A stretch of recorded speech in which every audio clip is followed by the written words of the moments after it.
কুরবানির ঈদের আগের রাত, চারদিকে তাকবীরের ধ্বনি, আল্লাহু আকবার, আল্লাহু আকবার।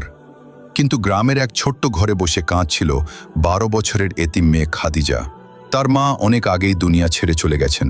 বাবা ছিলেন একজন গরিব দিনমজুর। সারাদিন কাজ করেও এবার ঈদের জন্য নতুন বোরকা কিনতে পারেননি। খাদিজা জানলার পাশে বসে আকাশের দিকে তাকিয়ে বলল, ইয়া আল্লাহ, সবাই ঈদের দিন নতুন বোরকা পরে নামাজে যাবে, আমি কি পুরনো ছেঁড়া কাপড় পরেই থাকব? তার বাবা চুপচাপ মাথা নিচু করে বসেছিলেন, কারণ মেয়ের চোখের পানি তিনি সহ্য করতে পারছিলেন না। সেই রাতেই খাদিজা ঘুমিয়ে পড়ল। হঠাৎ স্বপ্নে সে দেখল এক নূরের ফেরেশতা আকাশ থেকে নেমে আসছেন। ফেরেশতা মিষ্টি কণ্ঠে বললেন, হে খাদিজা, কেঁদো না। যে বান্দা আল্লাহর ওপর ভরসা রাখে, আল্লাহ তাকে কখনো একা ছেড়ে দেন না। তারপর ফেরেশতা তাকে একটি সাদা সুন্দর বোরকা দিলেন, যার গায়ে নূরের ঝলক ছিল। ফেরেশতা বললেন,